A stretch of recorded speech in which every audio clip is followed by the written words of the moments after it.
Bonjour, bienvenue en cours de français de Madame Yahi, chez Lumière du Savoir. La vidéo d'aujourd'hui est pour les élèves de 3e année. Je vous rappelle que nous travaillons sur le dernier projet de votre programme scolaire.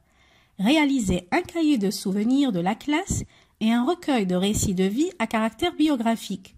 Vous allez apprendre, dans un premier temps, comment rédiger un souvenir d'enfance ou une expérience vécue.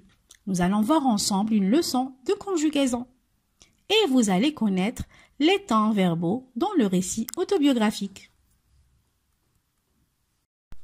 Je vous invite à ouvrir vos livres à la page 126.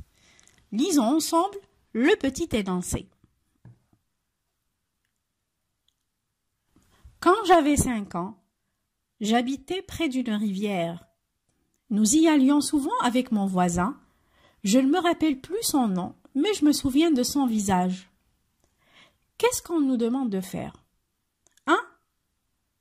Nous allons souligner tous les verbes conjugués de l'énoncé. Puis, nous allons classer les verbes conjugués au présent et ceux conjugués au passé en 2 colonnes.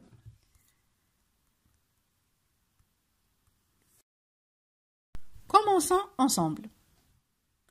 Quand j'avais 5 ans, j'habitais près d'une rivière. Je souligne avait et habitait. Nous y allions souvent avec mon voisin. Je souligne allions. Je ne me rappelle plus son nom. Je souligne me rappelle. Je me souviens de son visage. Je souligne me souviens. Avait, habitait, allions, me rappelle, me souviens. Traçons un tableau.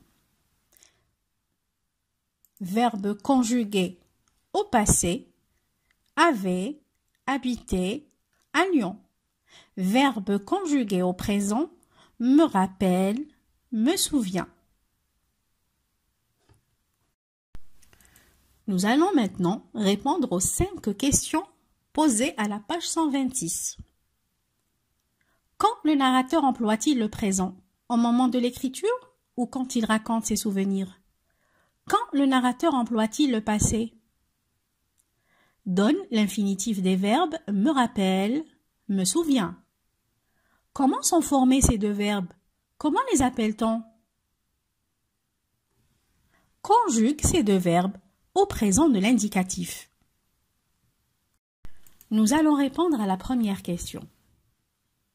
Quand le narrateur emploie-t-il le présent? Au moment de l'écriture ou quand il raconte ses souvenirs? Je ne me rappelle plus de son nom, mais je me souviens de son visage. Je ne me rappelle plus. Je me souviens. Le narrateur emploie le présent au moment de l'écriture. C'est au moment où il écrit qu'il se rappelle et se souvient. Donc, il emploie le présent.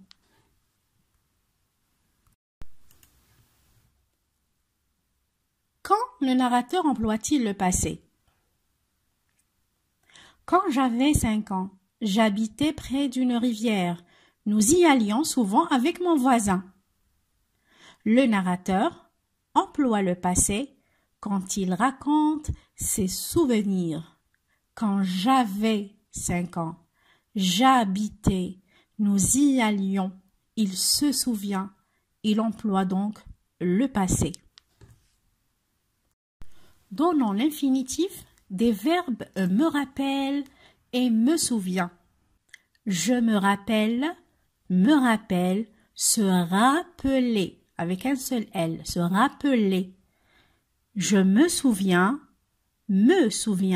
se souvenir, se rappeler, se souvenir.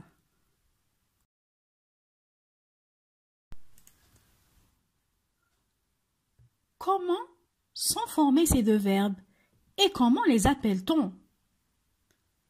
Ces 2 verbes sont formés d'un pronom personnel se et d'un verbe à l'infinitif. Se, rappeler, se, souvenir. Ce sont des verbes pronominaux. Se rappeler est un verbe pronominal. Se souvenir est un verbe pronominal. Je conjugue au présent de l'indicatif.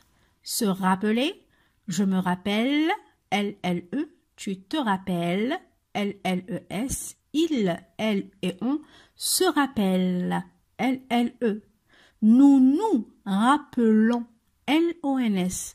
Vous vous rappelez, LEZ. Il et elle se rappellent, 2LENT. Je me, tu te, il se, nous, vous, elle se. Se souvenir. Je me souviens, tu te souviens, il, elle, on se souvient, nous nous souvenons, vous vous souvenez, il et elle se souviennent. Faisons le point. Dans un récit autobiographique, le narrateur écrit à l'âge adulte, c'est-à-dire des années après les faits racontés. C'est le moment de l'écriture. Il utilise alors le présent. Je me souviens de son visage. Le narrateur raconte des souvenirs. Son enfance, son adolescence, sa vie passée, c'est le moment du souvenir. Il utilise alors les temps du passé. J'habitais près d'une rivière. Voyons maintenant l'axe du temps, qui se lit de gauche à droite. Nous allons voir 3 moments importants. Premier moment est celui des événements. Lorsque l'auteur évoque ses souvenirs, il va employer le passé simple et l'imparfait, mais aussi le présent de narration pour rendre son récit plus vivant et plus proche. Deuxième moment, c'est le moment de l'écriture. C'est ce que nous venons de voir. Je me souviens, je me rappelle. Il emploie un présent appelé présent d'énonciation. Et nous avons aussi le moment de la lecture. Pour ce moment, on parle du présent du lecteur. Moment des événements, moment de l'écriture et moment de la lecture. À vous maintenant de travailler cet exercice sur vos cahiers.